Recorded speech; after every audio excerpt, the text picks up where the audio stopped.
For more on the Lula verdict, we're joined now by Rafael Salies from Rio de Janeiro. He is with the Southern Pulse Brazilian, an advisory firm focused on issues in Latin America. Well, all three judges actually saying they're upholding this corruption charge. Obviously, it's got to be a big blow, I should say, to Lula. Some are saying this could be career-ending. Others saying even if he doesn't run, he still has enormous influence. So first, are you surprised that it's a unanimous decision? And which camp do you fall into? Is he done, or does he still have a lot of influence moving forward?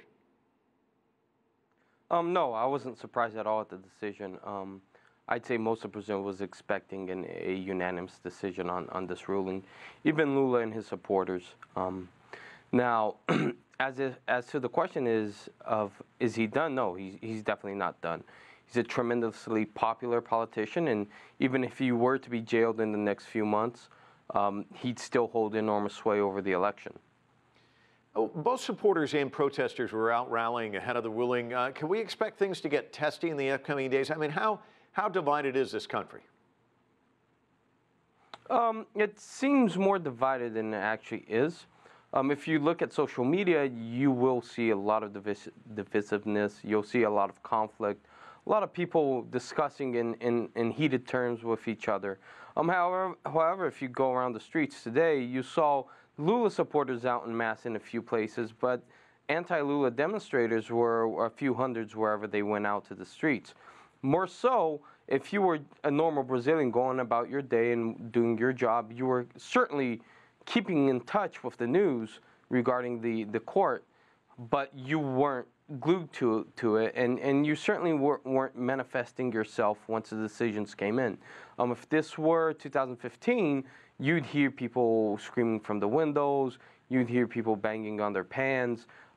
Whenever he gave his discourse, there'd be people shouting, people in the streets would be honking their horns in their cars. But right now, people just went about the day. Most people, at least, went about their day as the court went through the decision. Why do you think the change? Is it just people kind of expected this, or why exactly? In part, people expected it, but in another sense, this has been going on for 2 years. I mean, it's no longer novelty, right? And people have to go along with their lives, have to go to work, have to take care of their families. So it's just, and in the end, people are just waiting to see what's going to happen and waiting for the elections to come around. Well, let's talk about the elections. We know that Lula was enormously popular. Who are the other candidates out there on the landscape for the October election? Well, right now, I could name at least 5 of them. There are going to be plenty of candidates in the October election. Some we don't know yet for minor parties, some that are tentatively reaching out to see if they should be candidates, and some that we already know. Front runners are Lula right now. Possible substitutes for him are the former governor of Bahia, Jacques Wagner, or the former mayor of São Paulo, Fernando Haddad. The other front runner at this moment, according to polls, is Jair Bolsonaro, a congressman for a minor party who is extreme right and holds an extreme right agenda in Brazil. Beyond them, you have Marina Silva, who came in third 2 times in 2010 and 2014. You have Ciro Gomes, who's trying to become a candidate. You have the governor of São Paulo, of course, and in the immense political machinery he holds in his hands inside the state of São Paulo for the PSDB, Geraldo Alckmin. Beyond them, you have the current Minister of Finance, Henrique Meirelles, who's trying to run.